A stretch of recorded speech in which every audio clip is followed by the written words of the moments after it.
Hello, YouTube. This is Bub's Comics coming at you with the No Faces Comic Chat. Glad you could all make it, both of you. No, I say glad you could all make it. And with me, as always, we have the great mind, the encyclopedia that walks on two legs. We assume we've never seen his legs, but we're pretty sure they're there. We have Roger, aka Metarog. Say hello. Greetings, everyone. Yes, I am a biped. Nice. Sometimes I'm a tripod when I'm reaching for something. Next, we got with me also, mostly as always, we have DS Comics, the grand master of Golden Age knowledge and a fine collection in attendance as well. So say hello, DS. Well, thank you. Hello, everyone. Thanks for being here. Yeah, I missed one weekend. I was out of town. I missed one. Now I'm the sometimes here guy already. I missed two shows out of a year and a half or whatever. I'm the sometimes here guy. Well, Roger, how many have you? I think Roger's missed 3. Has he? Is that right? Yeah. I missed a couple when I was moving. Yeah, and I'm probably going to miss next week. Actually, forgot to tell you that before we got on. But yeah, I'll tell you the story after the chat's over. We already know the story. You're going to be partying so hard for Mother's Day that you don't know if you're going to wake up in the same house or town or possibly jail cell. You just want to leave your options open. Is that right? You know, that is a little bit far-fetched if you knew my lifestyle, considering I haven't drank alcohol in probably more years than you've been alive. So. Hey, you can get pretty excited on other things than alcohol. You just get like tore up reading comic books, or you can roll around in Mylar. They say that's dangerous to line cribs with it, but I say it makes it look minty fresh. I've survived all my Mylar moshes. I've nice. done well. Yeah, I've done well in that. Nice. I admit. You start sniffing some spines for mold, and you might get a little tipsy too. There you go. Oh, man. You guys are too bad. In the chat already, we got Mr. Gresky. He's been here since 2:30 this morning waiting for us to show up. Sorry we were on time. Thanks for joining us. We got Area 51 Mike's in the house saying hello and hey to the panel. We have the Gray Man, Ray Man, and no other man. We got Comic Quarter 210, though. Thank you for joining us. And Lee Smith says, what is up? Well, I'll tell you what's up. Comic prices are up, and so are our spirits, because we don't care. We're going to buy them anyway. Let's see. I think that's what we got so far. And, of course, DS and Roger have been kind enough to watch the chat while we're in the chat. So thank you very much for that. Yeah. And I threw these up there because does anyone know what the name of our chat team is tonight? Something about covers. I appreciate that. Roger, are you going to come any closer to the bullseye on this one? The cover champions. That'll work too. Yeah, Cover I'll chasers? take it. Well, no, that'll be next week, though. Thank you. Coveters? Cover. Oh, that's a good one. I like that. We'll put that on. Who's not? He doesn't let me pick the names anymore, so we're stuck. Oh, I would love for you to pick the names. Right. I just expect a thesis explaining as to why you've come up with this choice. We have the Cool Cover Champs. That's us, the Cool Cover Champs. All right, And we're glad you could all join us on this fine Monday evening for some great comic activity and fun. We're going to start with a pin the tail on the donkey contest, but the donkey was late. So we may get to that at the 7 o'clock or 8 o'clock hour. Instead, it's not my fault. Instead, we got From Heroes to Icon here as well. And the Go-To Geeks are here. All right. This is nice. Chat's rounding up pretty good. Our topic tonight is just going to be very simple. And that is the things that we do to our collection or for our collection to increase the value of our collection. So a lot of times we always say, let's collect what you want to collect. I think that is a definite, mantra for most of us in the comic community, right? Collect what you want to collect, and it's never a bad investment. And I think that generally holds true. Oftentimes your taste will change, and you may end up selling what you liked once. I know DS sells a book about 30 seconds after he acquires it. Actually, do. That's true. He sends a raw book to CGC 30 seconds after he gets it. I think he's already filling out the order form as he's waiting for it to arrive in the mail. And then he ships it off. And then about 6 months later, it's in his possession for 30 seconds, just long enough to take pictures of it. And it's gone. That's true. Right? That's the hustle in order to flip and make money to buy some of these bigger books. You have exactly right. That is it. And boy, have you got some big books in your collection now. It has really, when I see two things I notice about your collection lately, and that's when I see other collectors showing off their pre-code horror, specifically other golden age as well, but specifically the pre-code horror stuff. When I see them showing off their books, like the new acquisitions in their collection and things that they're really proud of, or to show off Saturdays and Sundays that they do on Instagram, I notice that those books, two things. One is that any one or two collector may have one of the books that you have in your collection, but rarely do they show two or three of the big books in your collection. The other thing I notice is that the condition of those books are frequently lower grade than the condition that you're collecting in. So those are two things to me, are that the frequency of big pre-code horror books and the average grade of those books seem to be higher and better than many of the collections I see being shown off. So kudos to you. That's pretty awesome. Well, thanks. I appreciate it. I really feel like my collection is not, I'm pretty humble about it. I really don't think it's that awesome. So when somebody picks up a big book, and I'm like mentioned that somebody on Instagram today, I was like, wow, awesome book, great copy. And they were like, thanks. I hope my collection's as good as yours someday.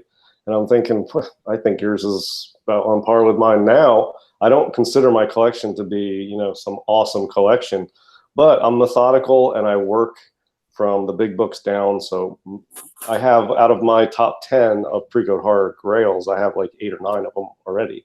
But I don't have a total volume of books that's very much, but all the ones I have are pretty good. So yeah, it's not a lot of books, but the ones I have are all very cool. Well, and I think that's, as collectors, we often get into the slippery slope, if you will, of just saying, quantity is better than quality. And probably in your collecting time, you've maybe fall prey to that in prior times. But your collection now shows a real zeal for the high quality and also some restraint. To have a small, tight collection shows a lot of maturity and restraint. And honestly, I can definitely say that I don't possess even that. I aspire for that. And I have some hard limits, as you know. But yes, the real restraint that you have in your collection is, I think, the key to your big books, is what it seems like. Because I appreciate that, but in all fairness, if I were a loaded multimillionaire, I would have a huge place that I would call a comic room. It would be a building, and it would be decked out with. I would be buying books left and right. I probably would have thousands of books, but I'd have the top 1,000 books ever. So, with less money, I pare my collection down. I have less to work with. I go after fewer books. And yeah, the grades, the average grade is all right, but I have some low grades. I have a couple decent grades. It's across the board, but they all are very presentable. So my goal is for presentable books, not necessarily particular grades. I don't really care about the grade so much. I have some 2.5s in my collection I absolutely love, and they look fantastic. I've got some 7s and 8s of pre-code horror too, but really for me, I don't even know what's the distribution of grades. Probably you guys do better than me because you're paying more attention to it when I'm showing them or when you see them than I do. I really don't even know. Sometimes I forget what grade a certain book I have is, just because it's not the grade that's important. It's what it is, and that I know it was presentable and it met the criteria. So yeah, I'm not as wrapped up as I used to be in particular grades and particular filling out runs. And it's different collecting now. It's much easier on my mind and my budget as well. So, that's what mine is. I think that the presentability of a comic, I think for most of us, mean more than the grade number specifically, because we're more or less assigning our own grade at that point. And usually if we're collecting the way we've all been collecting them, we kind of know we're getting better and better every time we look at a comic. I think we get better at grading one. But I think that excuse me, to have a tight collection like you have, and to see even the presentability of those front covers, because a lot of the ones you'll see on Instagram may be raw even, And when you look at them, and you know that I've started a little golden age run myself here lately. Right, and, you're getting a little golden age eye as you look at things. Oh, you man. look at them differently when you're looking at golden Let me age. tell you, if you find a book with all four corners on it, that's what I'm saying, right? If you find a staple that's not 90% rust, you've done something. So I mean, you know, and these are things that your books, I never see anything like that on those. You know, there's always a complete cover, which when you talk about presentability, very hard to have a presentable book without a complete cover. Especially for golden age non-superhero stuff, which is what I collect. We're essentially, I'm talking about me and other collectors who collect similarly type books, pre-code horror and non-superhero golden age stuff. It's all about the cover art. There's stuff inside that's awesome. We also like reading them. I have reprints of, these pre-code horror books, and I enjoy reading them. But the cover is what it's all about where I'm at. So if you're not going to get a good-looking cover, then it defeats the purpose of getting the book in the first place. And that's why you rarely see anybody showing off a coverless pre-code horror book. It's almost like, what's the point? As opposed to getting like a coverless ASM1. Yeah, that's still awesome because you don't need the cover. That's a piece of history within the covers on all those pages. But like this Tip Top Comics here that I'm showing with the shark, what good is a coverless copy? That is why I got the book, because of that cover. So, things like that. But, you gotta, any one book you can find with decent staples and no chunks missing, maybe another one. But when you start putting together a collection where all of the books have a level of presentability aside from the grade, and you're flipping through them or you view it as a whole, that becomes a little more impressive, and you can see the determination of a particular collector when all of their books meet a specific criteria, regardless of the grades. And that's what I try to maintain. I appreciate that. It still takes a lot of dedication and reserve to be able to do that effectively. And I salute you, my good friend, and I'm sure most of us do. And if they don't, they can go watch something else. Mr. Gretzky 9966 says, how do you get mold off comics covers? I've always heard burn it off. But it's been my understanding that mold can live forever, and I don't think there's really any way to get it off. Is that what you guys would say? Roger, you've got a huge collection. Have you ever successfully been able to get any kind of mold or anything like that off a cover? I wouldn't say mine is huge. I mean, compared to a lot of other people's, about 9,000. Mold remediation has always been the bane of the comic book collector because you're never quite sure. I've heard that the professionals use some kind of a chemical concoction, but it's not a guarantee that it will ever come back because, as you said, the spores can live under most any kind of condition. You can actually freeze them and they will come back when the temperature and the elements are correct for them to reemerge. So no, I have not found a really concrete way of getting it rid of 100%. So generally speaking, you had a moldy book, you want to separate it from your other comics because, as you know, mold does grow at a pretty good rate and can migrate to paper that it comes into contact with. So no, I don't have a really good answer for that. Yeah, and my thoughts on mold are this. There are lots of different kinds of mold, and it's a fungus, and the spores are floating around in the atmosphere across the entire globe. You're never going to eliminate mold spores from anywhere ever on the whole earth. If it gets on paper and it starts to grow and feed on moist wood products, which is what this paper is in these books, you will see some spotting in a certain way. And it's not always the same color, but it always, after you've seen enough of it, you can tell what's mold and what's not. Mold always has a group of looks that it has, regardless of color or the size of the spotting or whatever. The only way to avoid contaminating the rest of your books, if you have mold on one book, is to not have that book.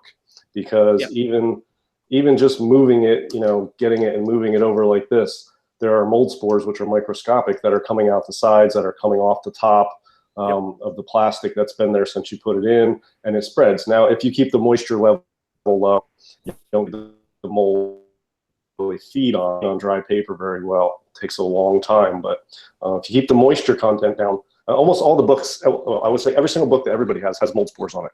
But if you keep the moisture low and you keep them packed up good and away from humidity, the mold will generally never grow. But you know, if I see a moldy book, I don't buy it.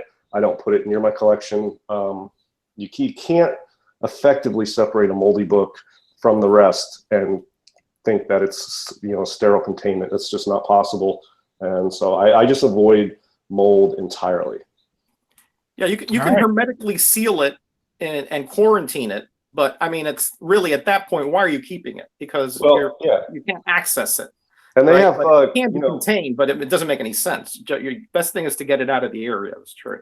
Yeah, they have clean rooms at NASA where they build satellites, and when they, you know, send a lander to Mars, they don't want to contaminate the Mars surface with human mold, spores or bacteria. So they work in clean rooms. They keep everything sterile. Mm-hmm. They create vacuums to work in for some electronics.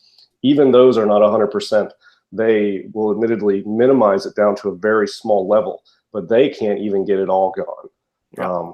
So even when something returns, they test it. They always find bacteria to some degree. They usually have to see if it's something that was sent up with it, or did they find bacteria from Mars? You know, it's so even at NASA can't get rid of it all. There's no way we're going to be able to with bags and boards and Mylars. It's not happening.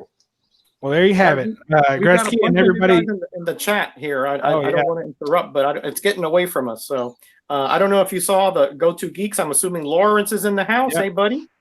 Evan is in here. Great collection. Werewolf by Lunchtime. Man, he is so loyal. All the way from Australia. Thank you for coming by. Mastodon. Hey, Roger, did you know that Brisbane is in Australia? Yeah. Good. Go on. That's an Easter egg to a previous episode for y'all who haven't been following up. Okay. Right. Rod, Just a Rican is in here, man. He's now running a 500 subscriber contest. Congratulations, Rod, on that. He does also the new, you know, the subscriber shout outs for channels that don't have a whole lot of subs yet. A really great community member. Hunter Thompson is in here. Who else was in here? I saw yep, here he is. Biggie Shack. How you doing, buddy? I think he just got a Batman Damned. I think I saw in his video right before I got on here. And nice. Yeah. Alex the Comic Quarter is in here. Alex, of course, talking about collections, man. Come on. This guy is amazing. Comic Lover Omega is back. Hey, buddy, good to see you. DS, Alex says he's going to message you on Instagram. Comics Most Wanted is in the house. I know, I tell you, we're relaying messages as we read the messages. The Comic Collector, he's been doing some really good videos lately. He's got also a really good contest with a really good prize. I'm not going to give it away. Go see his channel, enter his contest. Chris Lackey is in the house. One of my favorite guys. Really, really funny. He does these really good bits with the puppets. I'd never miss his videos. And let's see who else is in here. Man, we got some really good people in here. Like Alex said, that here was a Fantastic Four #1 on mycomicshop.com with mold all over it. And it's so sad. He contemplated buying it and his wife punched him in the face. Good for her. Good for her. Is she available? Are you going to rent her out for face punching? Because I need that sometimes too. I usually contact DS and he gives me a good old groin kick. Every time I send him a picture of a book that has like a rusty staple, a mold, or a dog-eared centerfold. Well, there was that one recently that did have mold. Now, it didn't have a lot of mold, but it had what I believe to be mold on the bottom of the book. I talked you out of that. I hopefully talked you out of that because yes, you talked me out. Yeah. You know, even if it's a super rare book, it's not worth getting because you're risking all of your other books. You know, maybe I'm completely crazy and OCD about it, but look, if you just draw a bright line and say, I'm not going to put any moldy books in my collection, that's the only way I know I can be safe. I'm not taking chances. I don't want to have to worry about it. So I just draw the line and I say, if I can see any mold on a book, it doesn't come in here. Yeah, that's fair. Chris Lackey's in the house saying hello. Rod the Rican had to go, I think, or just the Rican and his comics had to go. So mold forums and groups of spotting. Yeah, I agree with that. Let's see. All right. So I think we're pretty well caught up. And yep, looks good. All right. Thank you, everybody, for joining us. And let's see. We were going to talk today about our, value adding value to the collection. And I really want to hear, if we can, from Roger first on this one, because it always surprises me how he still picks up books because there's so many books. I know he said 9,000 is nothing, right? Well, that's like what, 4 times what I have or more. So, to me, that's a pretty big, collection. Well, I don't mean nothing. I'm just saying, to me, a large collection would be 20,000 and above, and I know that several YouTubers have way more than that. So I think mine is more medium sized. That's what I would consider it. Well, I think when you're buying 20,000, when I see people who have collections of that size, to me, they are comic buyers, not necessarily collectors. They're more like comic hoarders, I guess, like Alex professes to be. The idea that they're picking up almost every new book, or when they go to the dollar bins or the quarter bins or whatever bins, that they're pretty much picking up every book that they don't already have. Like, oh, I don't have this book, so I'll buy it. I don't have this book, so you get what I'm saying?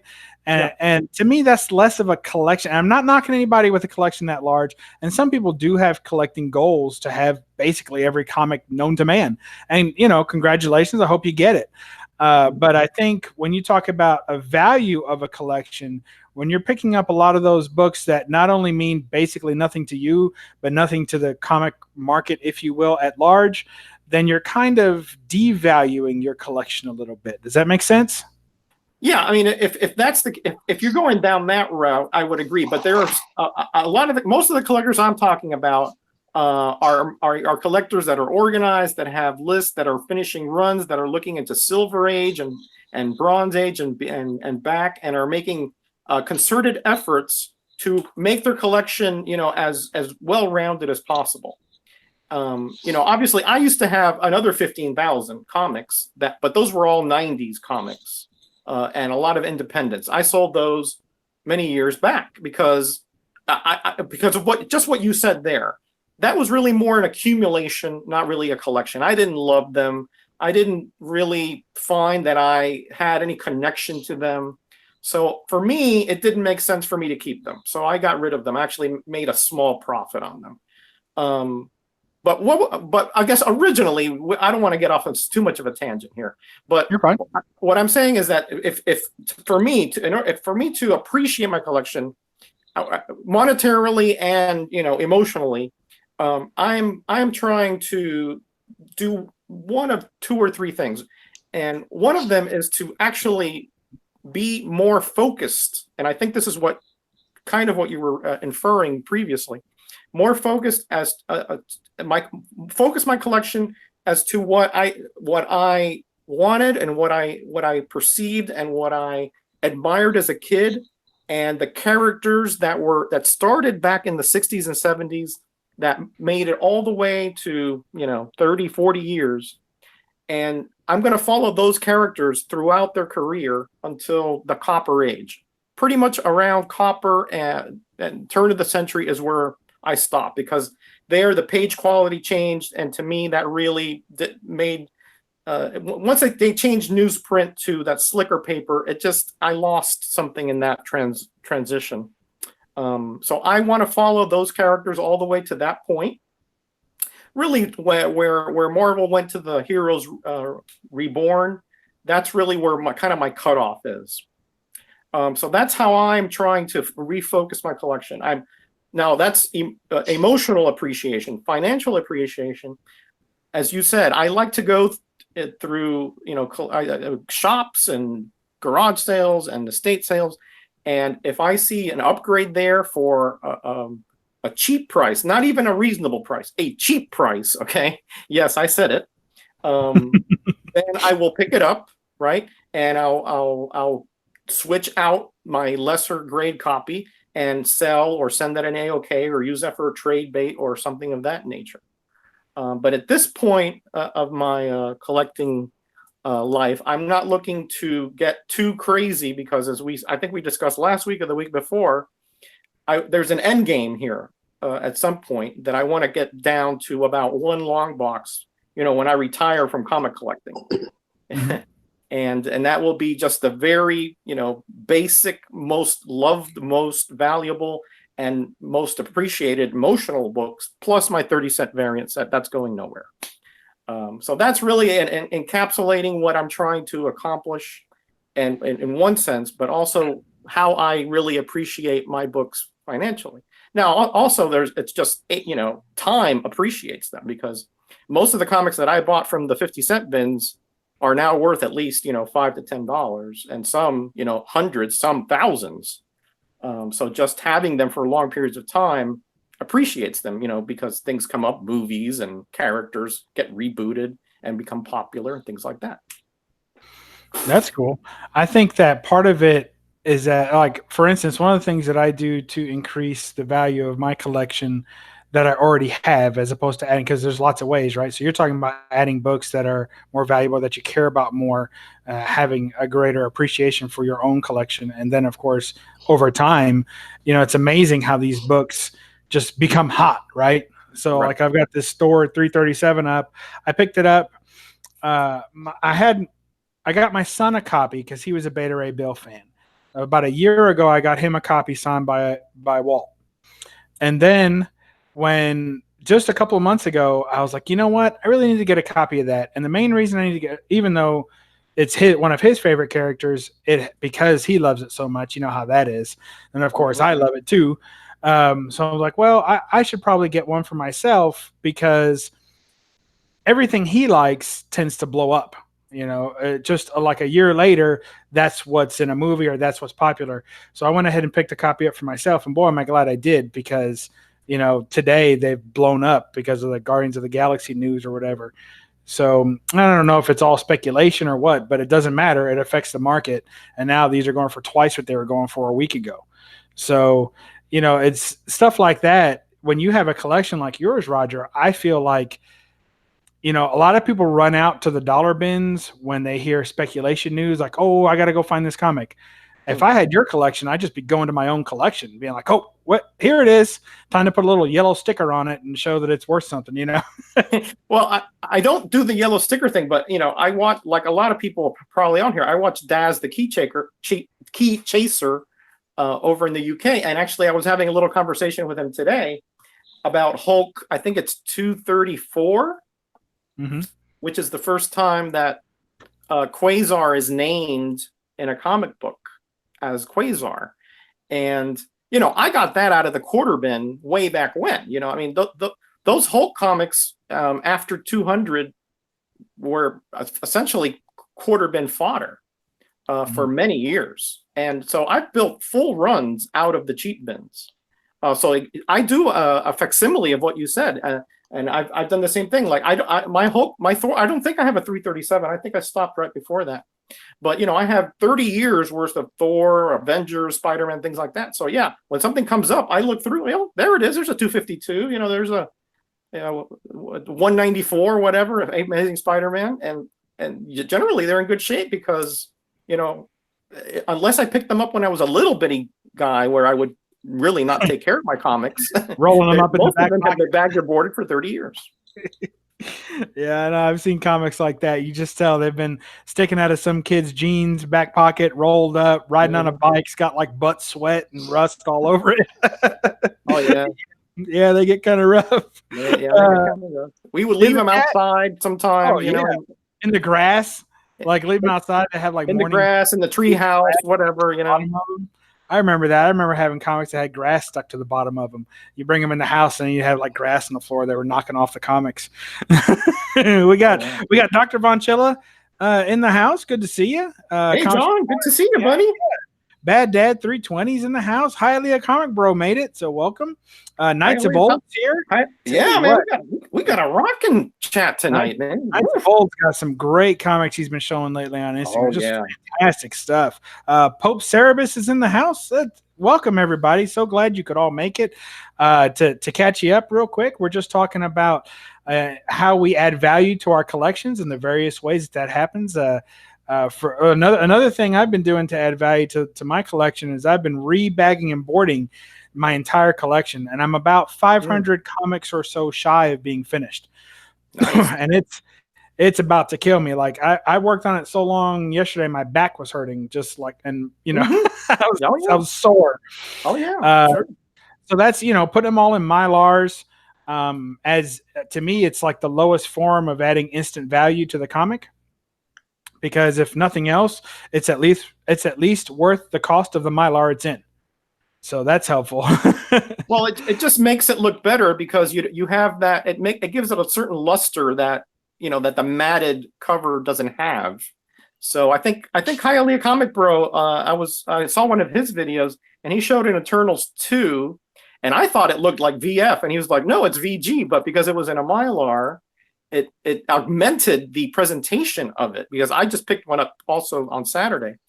And by the way, Hialeah Comics Bro, congratulations on 200 subs, buddy. Yeah.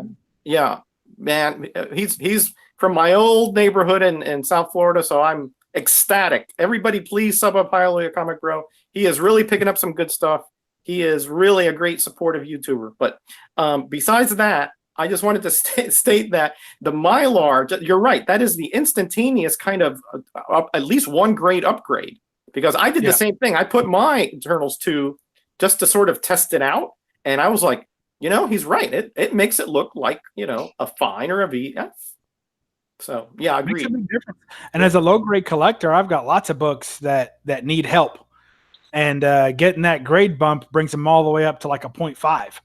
So I get real excited when I can go from that -2 to a 0.5. I start getting giddy. Another thing that I've been doing, you guys know I bought a press. And I've been cleaning. I bought some cleaning supplies and cleaning and pressing books, and just for myself, just to improve the quality of the books in my collection. And what a difference that makes. Talk about between that and the Mylar in presentability, it raises them up on average 2 points each, about a point for the press and a point for the Mylar. So really happy with that. Makes them all look really nice. And when you look at them all in the box and they all have the exact same Mylar look and the exact same color board, because before it was like, you had some boards that were like cream to off-white, I can show you some of mine, and you cringe. Trust me. I've seen your boxes. Some of your boxes look like they've, wet themselves 30 years ago. Yeah, but I just changed out some boards that I hadn't changed out in about 20 years. It looked like somebody ate a mustard pretzel on it and smeared it on it, because, literally, it was like soaked through yellow.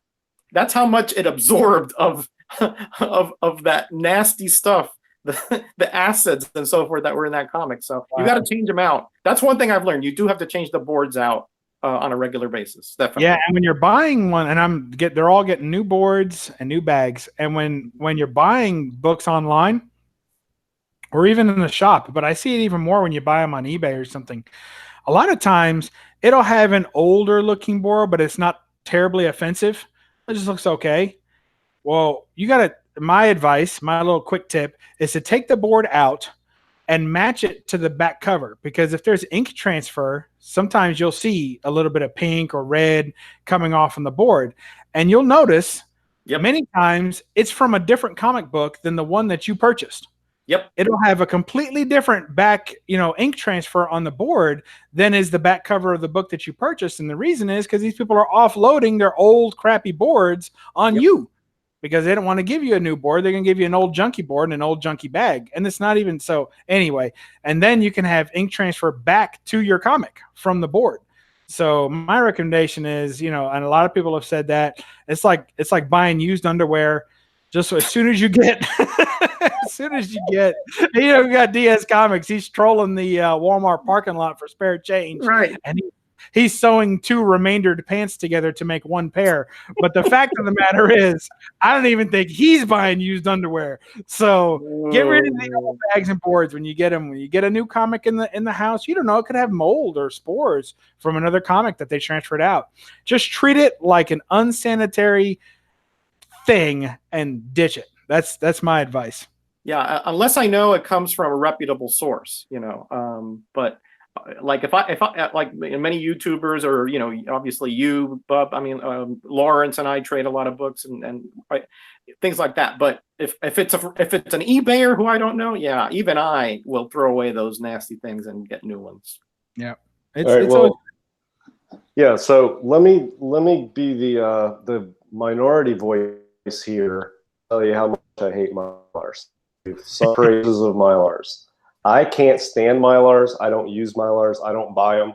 When I get a book, first of all, every book I get new, I change out the bag and board, no matter what it looks like, no matter who it's from, every single time. And I use poly bags only. I don't ever use Mylar.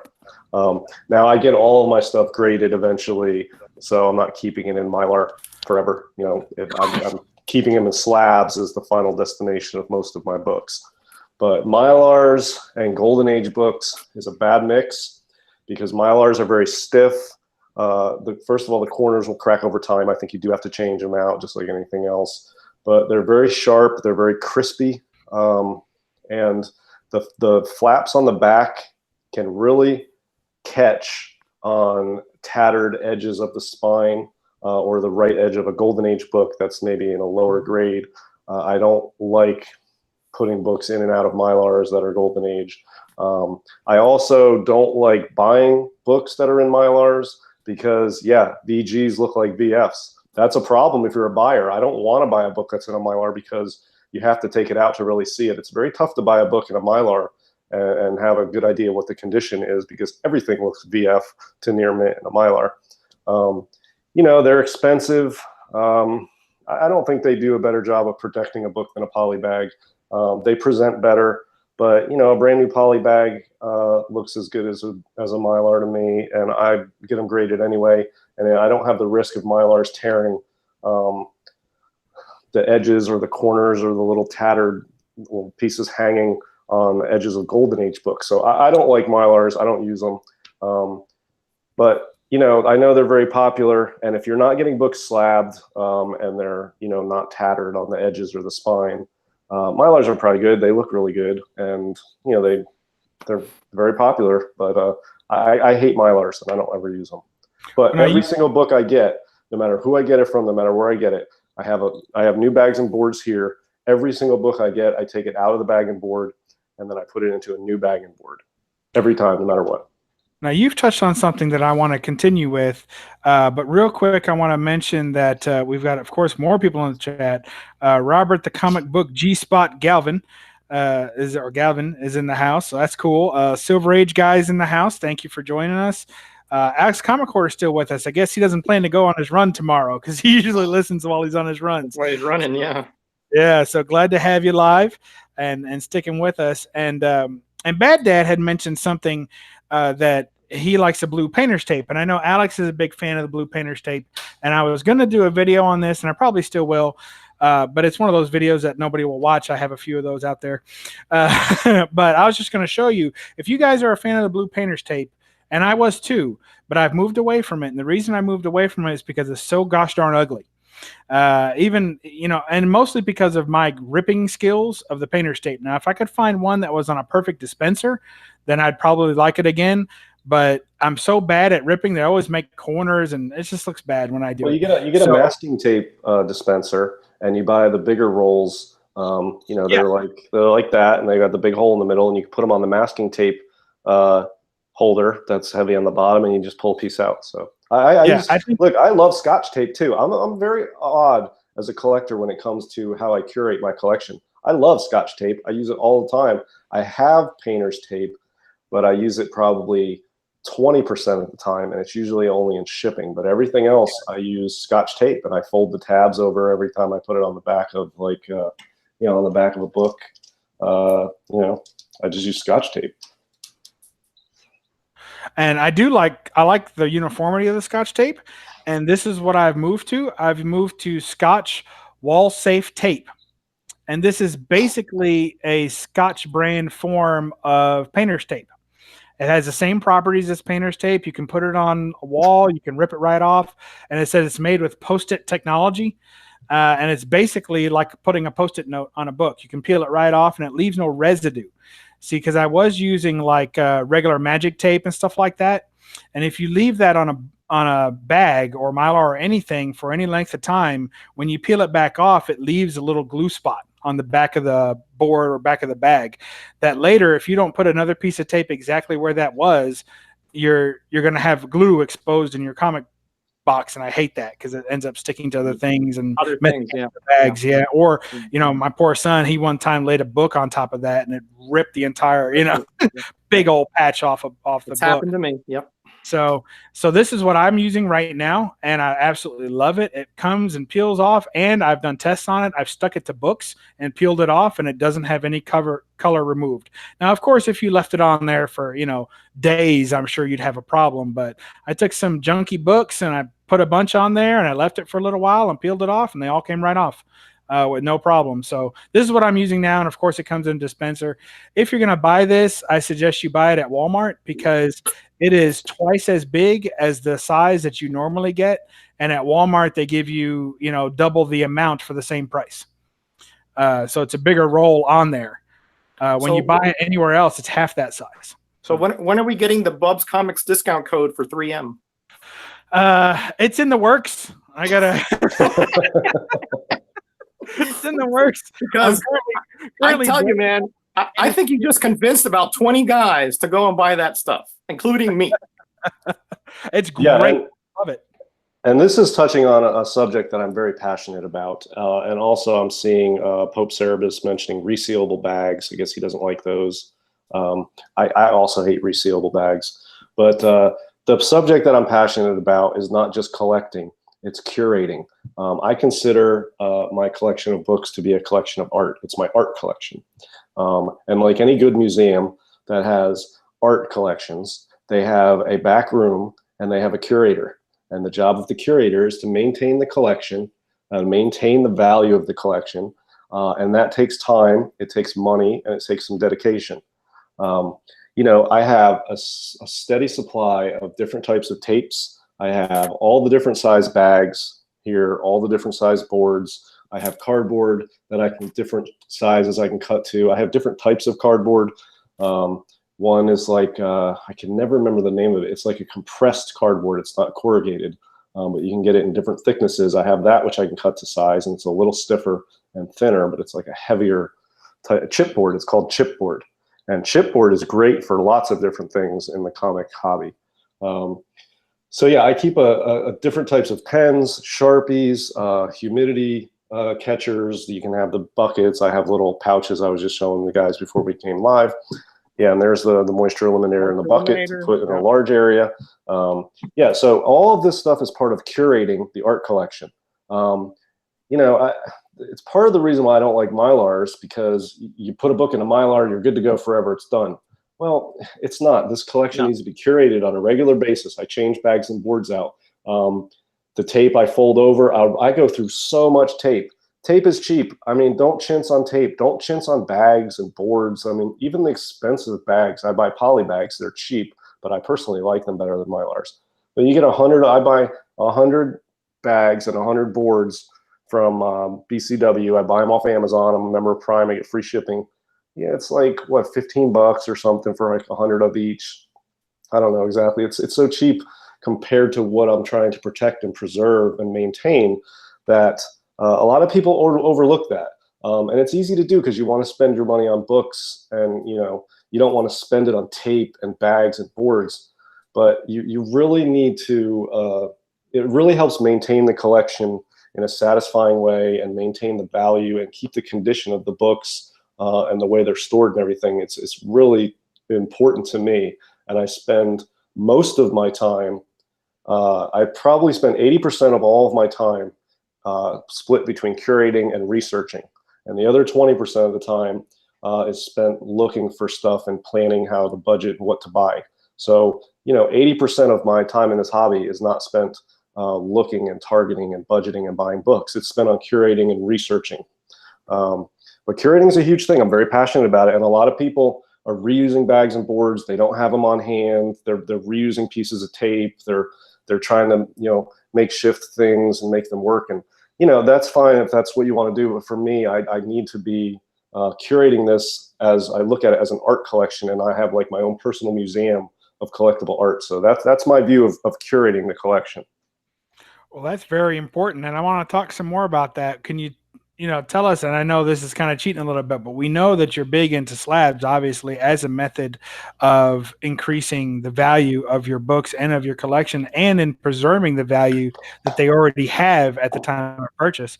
So, can you talk just a little bit about your methodology as to what books you do slab and why, versus how do you use Well, I mean, third-party graders to increase the value?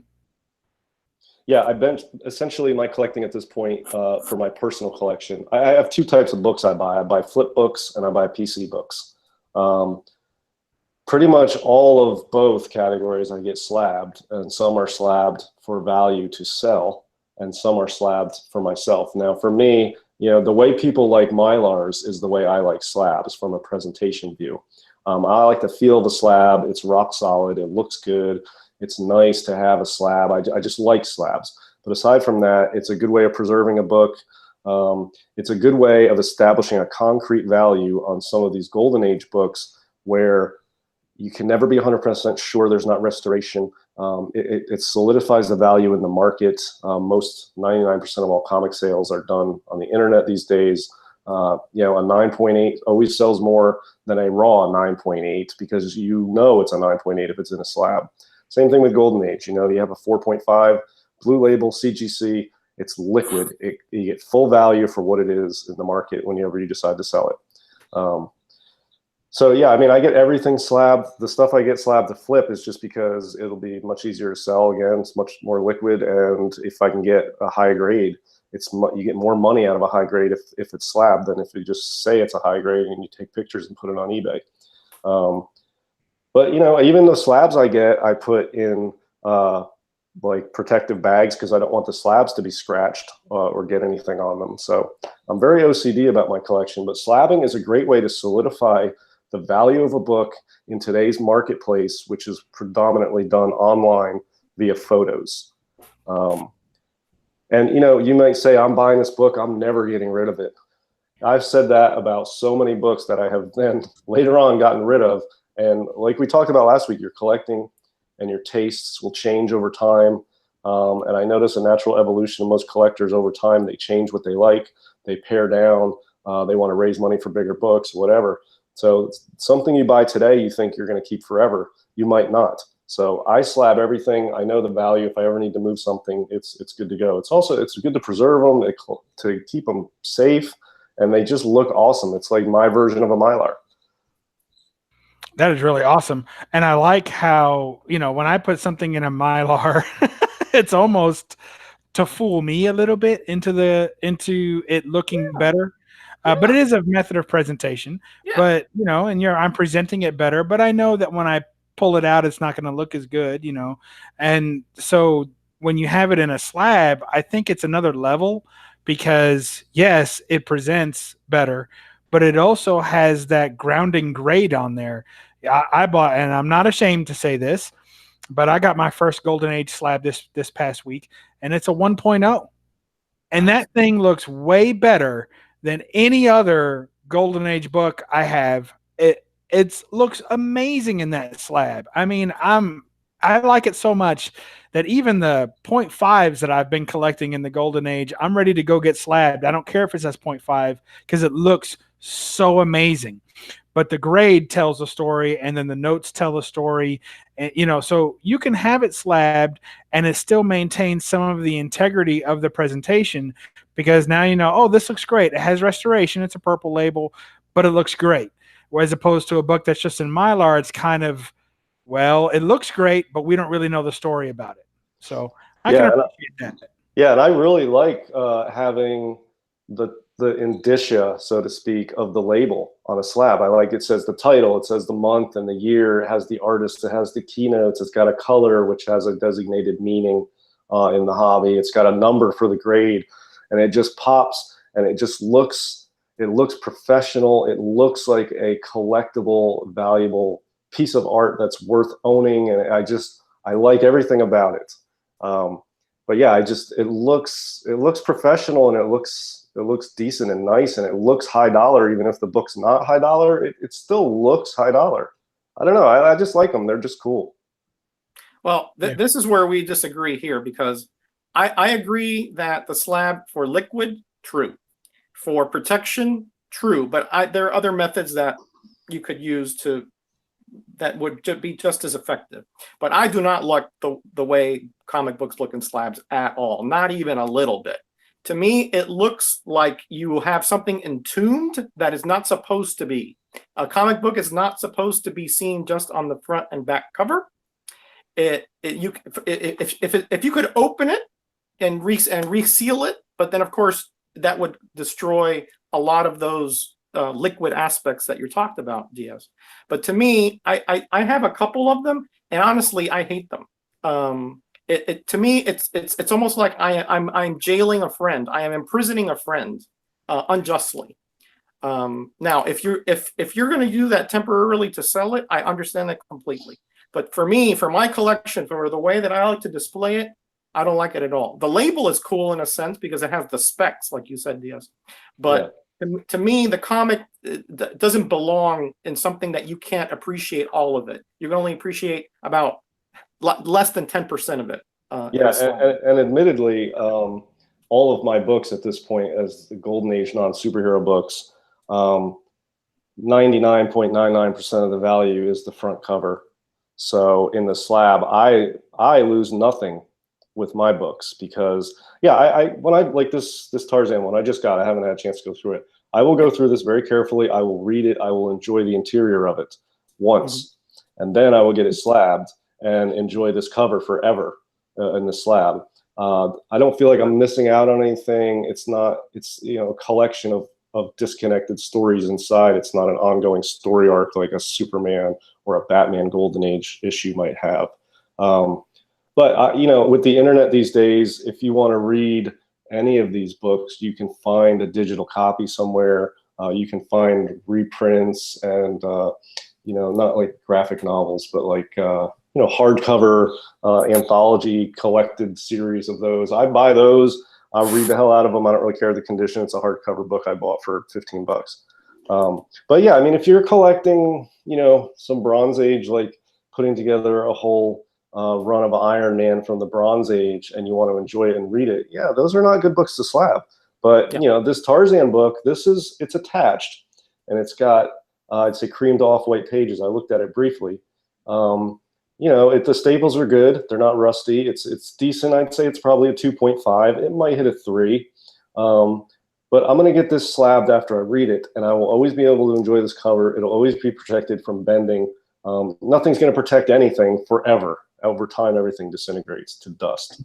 But this will be well protected in a slab. I'll be able to put it on a shelf. I'll be able to display it. I'll be able to look at it. And then down the road, I'll be able to sell it. And they'll be like, how much do you want? I'll be like, well, it's a 3.0. It's worth this. And there's not a lot of question whether it is what it is.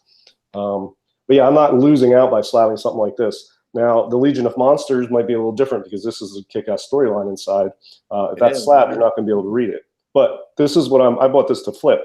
I will read it and I will enjoy it, just like you're saying, Roger. Yeah. That's how I will enjoy this book, and then I will sell it in a slab to somebody else. So I will never own a slabbed copy of this. I will only own raw copies of this. I will buy them raw. I will own them raw. I will read them raw.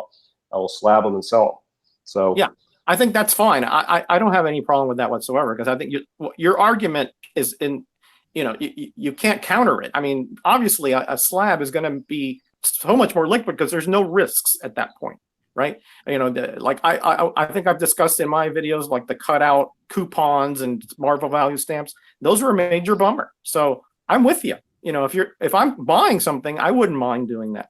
But I for my collection, just as an old fogey collector, right? Whenever I see a slab, to me, it just feels wrong to me. Yeah, and it's personal preference. I'm not right.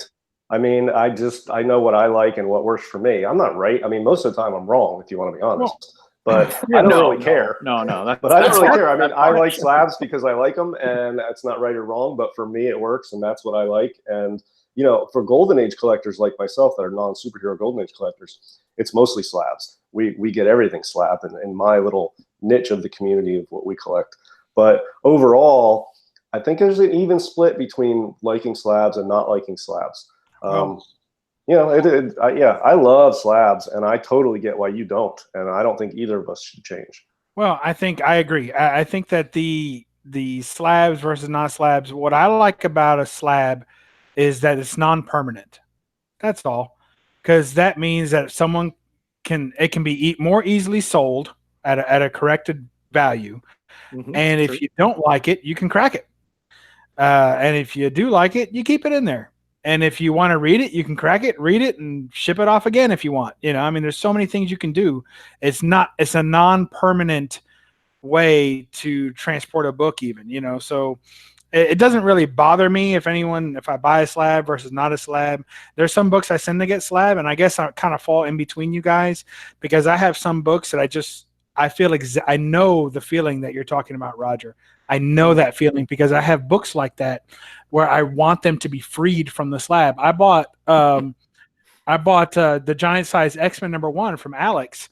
Yeah. And I'm telling you, every time I look at that book, I want to crack the slab. And not because there's anything wrong with the slab. The slab looks perfect, but because I've never read it. I've never had it in my hands. So since I've never held that book in my hands and read through it, and owning the slab, I still don't feel like I've ever held the book. I have the slab, I don't have the book. So I've thought about cracking it open at least once and just paying to get it re-slabbed. Only I'm worried after, eating jelly donuts or something that I'll ruin it. Yeah, that's another thing. Some of these books are worth a lot of money, and yeah, I want to read Giant Size X-Men 1. That's a story I want to read. But if you got a near mint copy, man, it's risky, and to open that raw and read through it, because every time you touch paper, it worsens the condition of it, either imperceptibly or perceptibly, depending on how you handle it, or where your jelly donut drips one side or the other. Well, you get books that are worth $1. Yeah, read the hell out of them. I just read the True Believers of X-Men 101. Great. Yeah. Now, I don't own an X-Men 101, but if I had a high-grade X-Men 101, I would slab it and I would never read it. I have a True Believers X-Men 101. I read it the other night. I don't care what the condition is, whatever. It was $1 is what I paid for it. So I'll read the hell out of it. It's the same story and I'll enjoy the story. But, some of these books are worth hundreds, thousands, tens of thousands of dollars. It's really tough for me to read the actual thing that's worth thousands of dollars if I can read a digital version without any risk to my high value collectible. So, yeah, I mean, it's a delicate balance, and, there is a joy to reading comics. I'm not saying there's not. When I was a kid, even now, I enjoy cracking open a comic with the old newsprint type paper and reading through it. But I also know that there's a lot of money in this hobby, and I'm trying to raise money to buy big collectible books. I'm not trying to damage this Legion of Monsters, this Marvel Premiere 28. When I leaf through it and read it, I will do it extremely carefully, because this is about an 8.5 to a 9.0. I don't want to go down to a 7.5 to an 8.0. I could read this online, but I will take the risk with this book because it's not a huge book, even though it's in really pretty nice condition. But I want to read the newsprint over the digital version. But if, something like, that's worth thousands of dollars, similar situation, I would probably opt for the digital version and just make sure I would try to read it as best I could while I did a resto check and a page count and all that. But, it's a delicate balance, and it's up to individual collectors. I mean, ultimately you're doing what you're doing to get enjoyment out of it. My enjoyment comes from flipping books to get big grails that are mainly for the covers. That's the enjoyment I get. If you enjoy reading comics and following stories and following certain characters, slabbing may not be the best way to do that. I appreciate that. I want to recognize a couple people in the chat. We got Comics Most Wanted in the house, Heroes to Icon, Evans here. Several people still in the chat. We got JB from Discovery Bay Comics. Very glad. Thank you for all that you do for the community and for shouting us out on Instagram and YouTube. So we thank you very much for that. Of course, Pope Cerebus is still here claiming his claims. We got C. Woodard 19 in the house. Thank you for joining us. And just, lots of great people in the chat here. I just want to thank you all again for being part of this tonight. And I really agree with, there's like DS and Roger both said, there's no right or wrong to any of this. We're talking about almost two different things as well, providing things that make us happy in our collecting and increase the value of our collection to ourselves. And then also things that increase the generally agreed upon market value of the collection. And those can be very, very distinct and different things, and they can change from book to book. As DS was saying, he has some books that he's going to keep raw until he slabs and then flips. And he has other books that he's going to buy slabbed, and basically that's the way he wants to buy them for various protections against restoration, things of that nature. So they're almost two completely different methodologies and approaches towards adding value to your collection, but it most certainly is something that all of us do in order to be happy with our collection, or even to get the most value out of any market, trade, or, Roger used the term trade bait, which, which I like that, you got trade bait out there, right? Sometimes when I collect multiple copies of a book, I think, well, this is trade bait. This is if I've got 2 or 3 of these and there's one I really care about, I have another one in case somebody says, hey, I like that. I say, well, I've got another copy of it. What do you got? Mm-hmm. So lots of ways to add value. It's not only just what you like or monetary value. Sometimes it's just how does it look to someone else, and does it give you something to trade? So lots of good stuff going on here. Yeah. I think. Let me just respond to what Evan and Pope Cerebus said, I guess directed towards me, and then I'll kick it back to you guys, and you can direct this chat to further down the road here. But Evan is saying up here above, slabbing is supposed to be a means of liquidity. They're not as archival as Mylar. Reslabbing is a necessity every decade or so, or the gases will eat the book from the inside out. Okay, essentially what he's saying is true. I don't have any disagreement with that, but I just want to address that. And then Pope Cerebus, how do you respond to the longevity of a book in a slab? I think that's sort of a follow-up to that. Look, all of these things are made out of paper. They are all going to disintegrate to dust eventually, no matter what you do. Doesn't matter what you do. They will all be gone someday. But generally, the paper will last longer than a human lifetime, easily, if preserved in any semblance of a careful manner.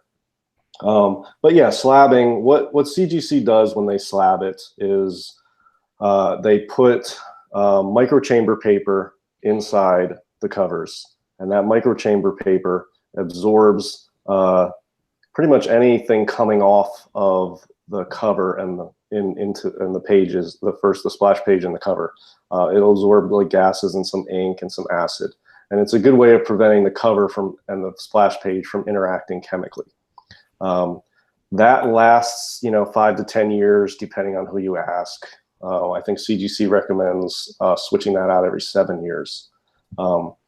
They seal the slabs by use of a sound sonically to vibrate inside the inner well to seat the book and get everything out of that.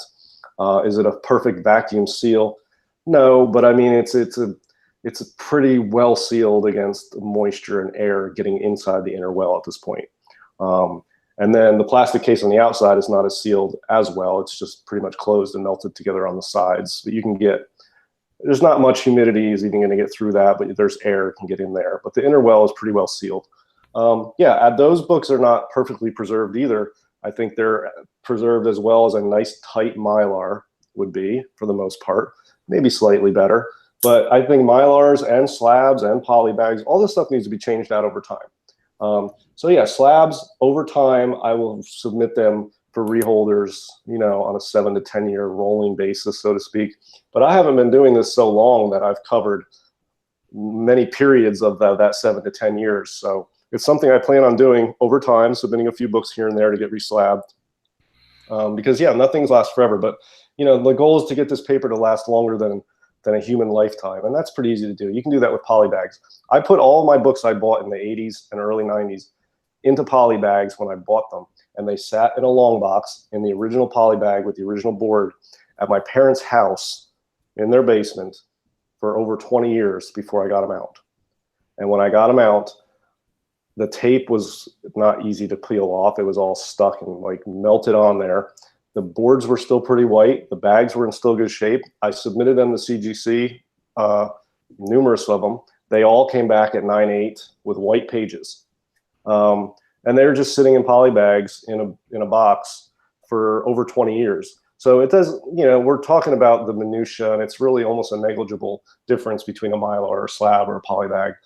I mean, if you keep them in an environment that's not humid and away from UV light, this stuff's going to last a long time, and the differences between a Mylar and a slab and a poly bag or whatever. I mean, the Mile High collection was in a closet, stacked up raw, and those were getting 9/8 white pages from Golden Age books. So, I mean, this stuff, it's sort of, it doesn't really, at a certain point, you're talking well beyond a human lifetime. It almost doesn't really make much of a noticeable difference to us. But that's my thoughts on it. But yeah, slabs are not perfect. Nothing's perfect. But, you know, they're pretty good. They're as good as Mylars, I think. Maybe slightly better, in my opinion. Yeah, and I think, you know, I've bought a lot of slabs that were scuffed, scratched, damaged, have big old, you know, scratch right across the main part of the cover. So, you know, and I've always contended that down the road, we won't just be grading books, but we'll be grading slabs. So here's a book graded at a 9.8, but it's in a 5.5 slab. You know, and already that when people sell slabs, they have to mention if there's scuffs or damage to the slab or they'll get returned.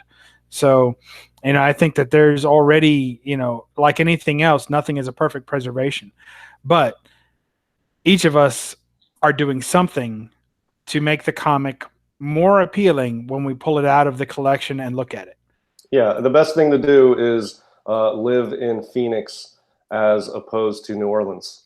And then, you know, what you're storing the bag in is well overshadowed by the environment where you live weather-wise. So, I mean, you live in Arizona, you probably don't need to put them in bags and boards. You live in New Orleans, you could put them in a bank vault and seal it underground. It's not going to matter. You know what I mean? So, I mean, it's, yeah, I mean, as long as you are careful and sort of attentive to preserving your books, they're going to last for a long time. I mean, even the Golden Age books that are 70 or 80 years old are still decent. I mean, it's still the exception to see one with brittle pages. That's the exception. Most books, even from then, are getting creamed to off-white. I have one book that's slightly brittle and one that has a light tan to off-white designation. Everything else from the Golden Age that I've bought from wherever has come back cream to off-white or off-white to white, and I've got a couple that have come back white pages from the 40s and 50s. That's amazing. I mean, it is amazing. So that's what I'm saying. I mean, you need to be careful to preserve these, but you know, at a certain point, it's not going to make much difference in terms of the human life. I mean, we're talking 70, 80 years, and these things are rocking with white pages. Yeah. So basically what DS is saying is that all preservation is a scam. Do not fall for it. No, but like, you know, there's lots going on. They have those plastic tubs now. You know, BCW makes these hard plastic tubs. Mm-hmm. And, you know, there's all kinds of focus, it seems, more now on storage, preservation and storage than it seemed like to me that there used to be. And I guess that's because there's more attention towards keeping, like you said, keeping a book pristine, or at least in the condition that you had it for a long time, because you never know when, like, Roger comes across that book, now it's a hot book and he's wish he wasn't using it to hold up an end table or something, you know? Yeah, and I always think people that work in the Smithsonian or have been preserving documents like the Declaration of Independence or some old books from the 1700s, or like at the Vatican, where they have that library where they have a bunch of copies of books from the Renaissance and Dark Ages or whatever.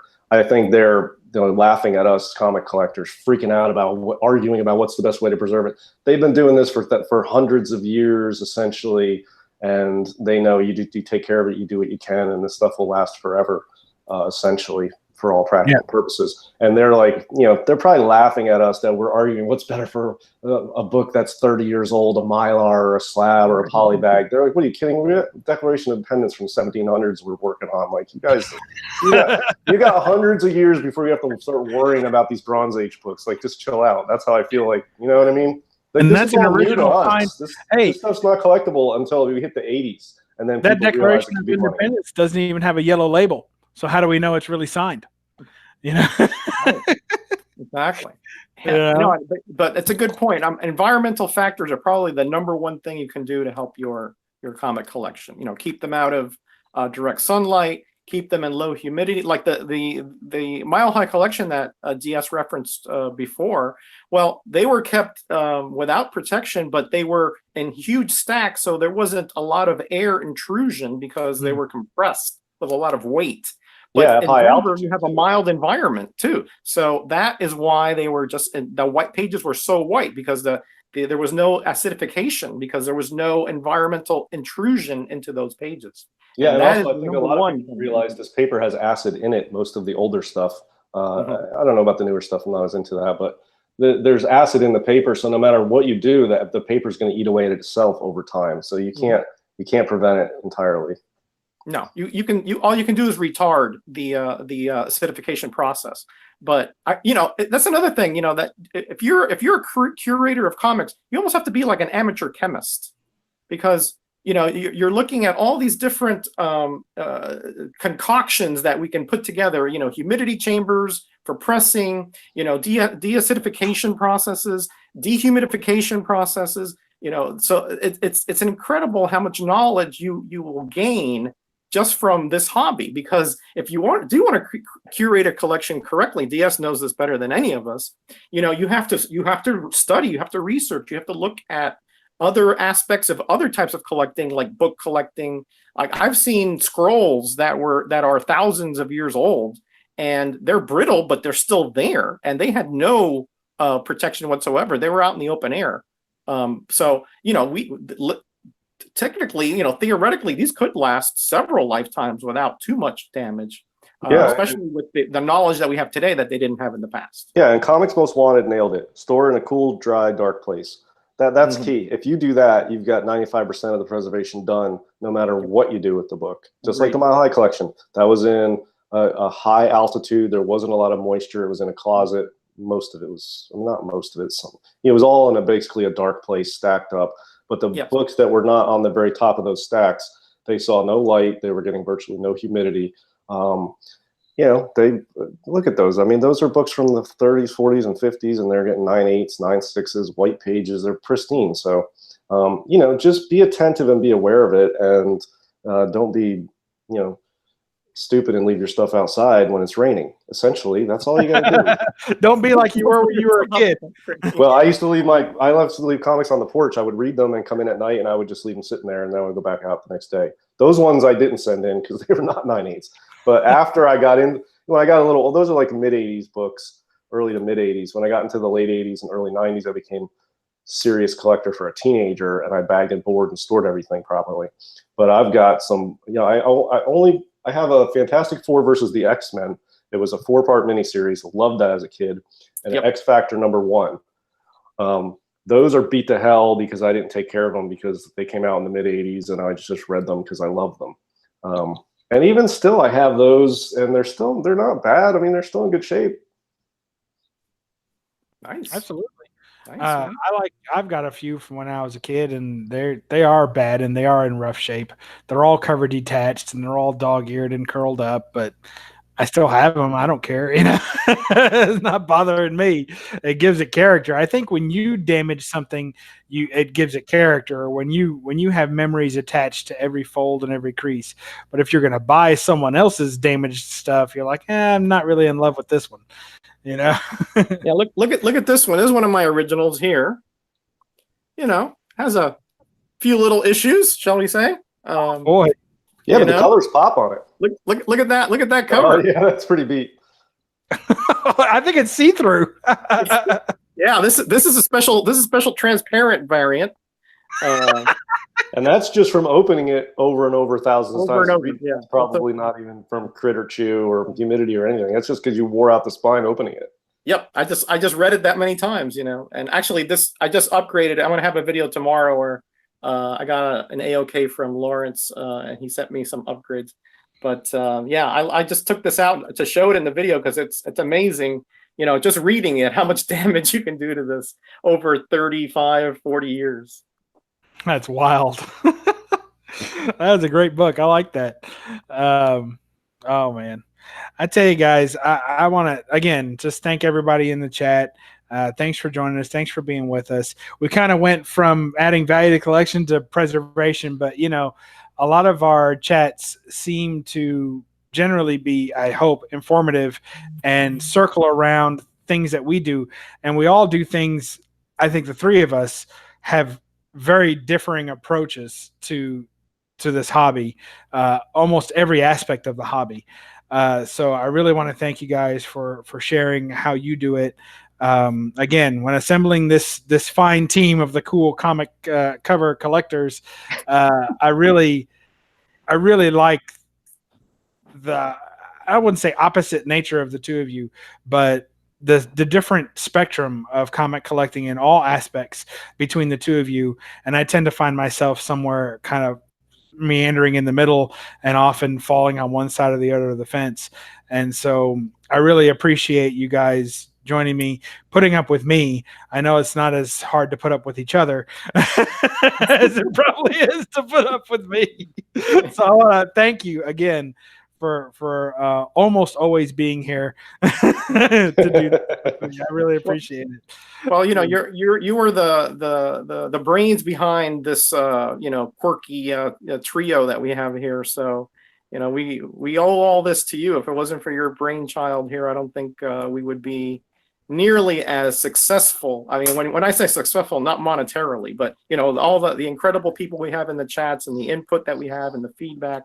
I think all that is worth much more to me than any monetary amount. So thank you. Hey, so Pope Cerebus has another question here. Maybe we could talk about this. Do any of you worry about insects? If so, which ones? Hialeah says crabs. Yeah. That's a crustacean last I checked, but okay. Yeah, so don't check. If you don't check, go get checked. Yeah. I have bought Golden Age books before, raw, and found a bug inside the pages that had been there for many years or decades. No, dead and squished and flat and like desiccated, completely dried out and whatever. I found one on the upper corner that there was obvious blood stain that had dried, and there was this brown spot where that bug was squished inside the book. Those are the only times I've ever found insects. I think if you keep your books in bags and boards, you're not ever going to have any insect problems as far as insects getting on your books or attacking the books or eating the books or anything like that. I've never, ever had any bugs on any of my books except for the ones I found in old books when I bought them. I bought one recently that had, you could tell where the worms had eaten into it as it was closed and sort of tunneled into the top, and it's eaten away. It's kind of cool to see. I mean, it affects the grade negatively, obviously, but you don't see that real often, and it's kind of a cool thing to see. I still have that book raw. I'll pull it out, maybe show it at some point. But, you know, critter chew and bugs and stuff, I think if you keep them in plastic and keep them up and out of the way, I don't think you're going to have much of a problem with anything like that. But again, I mean, it depends where you're keeping them. I mean, if you have them out on the porch at night, they're going to get eaten by bugs. You keep them nice in a nice place, you know? So I don't really have any, I've never had any issues with it. So I don't know if that's something that we need to worry about even really. I dug through a box one time of chewed books that were from a rat, had a rat's nest on it, or in it rather. And I guess the rats they just chew the paper and bring it back to the nest. So it was like a constant source of material for the rat. And I've had mouse chew, and I have had a worm book like you were talking about where it's just wormed. And what really made I actually returned that book. It was an X-Men 100, and I returned it because the worm was from the back cover and it was non-disclosed. And all I saw was the front cover, and I bought it just because it was a great price. And then I got it, and it had a big worm through the back. And I was like, I'm done. I sent it back. So chew and bug damage are really the only things. There's a lot of people in the chat talking about silverfish and how nasty and weird and gross they are. And chew is pretty much the only thing that's a big no-no for me. When I come across a book with chew, I just don't buy it. I don't want one in my collection. I just can't stand it. It makes me grossed out. Yeah, it's unfortunate too, because I see a lot of Golden Age books in slabs, like Pre-Code Hearted Grails, lately in the last 6 to 8 months, where a corner's been chewed, and it almost bothers me more than if it was just torn off or burnt off or stained and water damaged off. It's like there was an animal chewing on that book, and there's where it's gone. Yeah, I agree with you. There's a couple books I've seen out there sitting, and nobody has bought them, and I'm pretty sure that's why. Yeah, and people are talking about, pee and poo too. If a rat or a mouse or any kind of rodent eats, they also pee and poo in the same spot, and bugs too. So there's really, you don't want that all over your books either. Yeah, I've never bought a collection that had that level of insect infestation, but I did buy a collection of video game consoles once. And when I opened up the Nintendo, the NES, the 8-bit, I heard a little rattling going on inside, so I always whenever I buy, I always open them. I like kind of like like we use comics, we open them, make sure that all the pages are there and all that, right? Well, I open up the console, and there is a colony of palmetto bugs inside the console, and I'm assuming that this was left on for a long period of time because they were actually melted onto and the RF shield and the power supply. So and guess what? It worked. Even with that level of desiccated parts, it still worked. So I took it out and I hosed it down, and it smelled like it smelled like some kind of combination of vomit and rotten eggs. I mean, it was just terrible smell. Yeah, and for anyone who's not familiar with what a palmetto bug is, I refuse to call them that because it sounds so nice and high-end.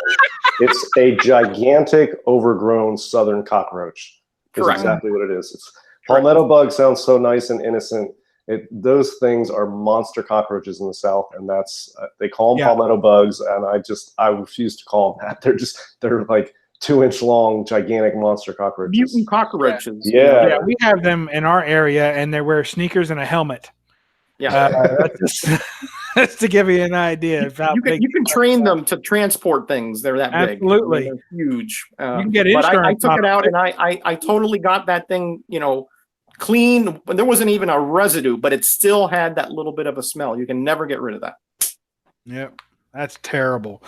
Well, I hate to send you all off to supper and dessert with that in your mind, but maybe everybody loses 2 pounds tonight. Just thinking about that concoction of aromas that Roger described for us all.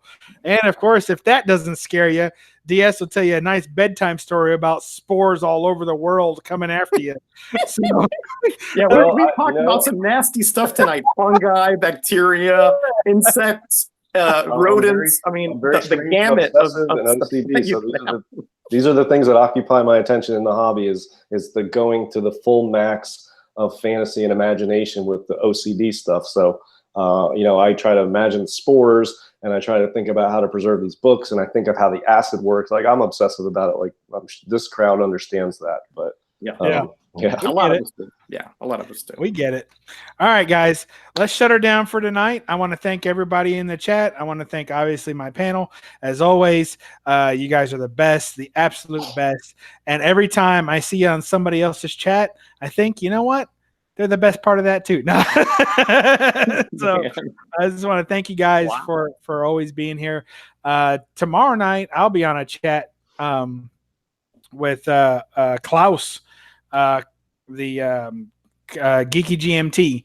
Yeah, I guess I always call him Klaus, so it's hard. Geeky GMT is having a chat of Endgame spoilers, so I'll be on that tomorrow night.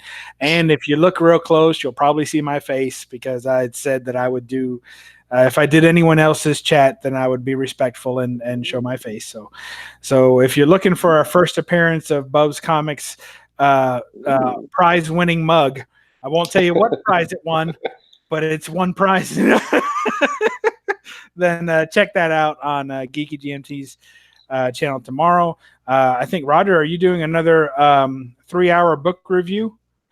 No, not this week. Okay. It's it was only an hour and something, but that we just kept going. But I think I'm supposed to be on that chat tomorrow with you too. But I don't know if I'll make it. But no, I don't think I have another Graders Notes till the following week. All right, sounds good. And so you'll be missing next week. And DS, so you got anything good lined up in the social worlds?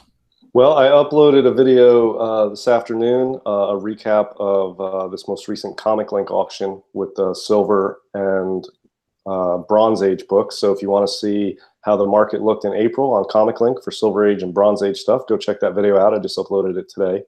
Other than that, I've been doing, I guess it's like an every other week thing on the Comic Core channel. It's a show called The Golden Guys, and it's me and JD and Knights of Old talking about Golden Age books, and we usually have a guest on there. We've only done 2 shows so far, but it looks like it's an every other week thing, and it's on Tuesday nights. We did it last week, so I don't think there's one tomorrow. But I still don't even know if there's a schedule or what. But that's the only other thing I have going on. That's a great show. That's a great show too, guys. Yeah, really enjoyed it. Yeah, really good show. Yeah, thanks. I enjoy it too. I've been learning a lot every time I'm on that show, both times so far. Yeah, I watch it on replay because I can't. It's at a time of the week for me. Usually, I can't catch it live, but I watch it on replay, and I've been enjoying it. So a lot of good knowledge. Because most of us, I know we collect a lot of superhero collectors, especially. There's so much Golden Age knowledge out there. It's good to acquire it when you can. So you come across. Well, yeah, I have a fair amount of Golden Age knowledge, on this show or just generally. But when I'm on that show, I feel I've done nice with time knowledge, and then JD has a very expansive collection and a lot of Golden Age interests, and he knows a lot about the artists and the titles across a lot of different genres. I feel a little inadequate sometimes because I'm pretty well versed on pre-code horror, and that's it. And but yeah, we're each specialized in something different, so it ends up being a good show. And then we brought on bring on a guest too that has different interests. So really, if you like Golden Age stuff, that's a really cool show. All right, guys. Well, I thank you, and catch us all in our various aspects, and hopefully we'll see you all there too.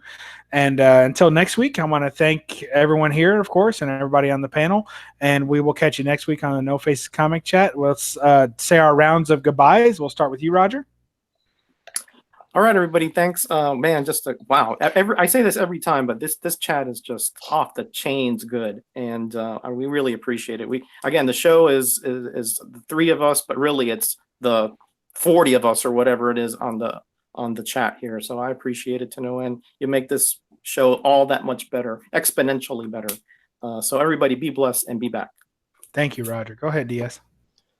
Yeah, really good chat. I really appreciate all those people who are coming back every week to enjoy this chat. It really does make it like a group thing. I don't do the best job keeping up with what's being said in the chat, but I go back through and read everything afterwards. But really awesome, everybody that's here. Thank you. And make sure you do your homework, and that's it. See you next week. Thanks, DS. And this is BUB'S Comics signing off, and we'll catch you next week. Go read a comic. Thanks. Bye.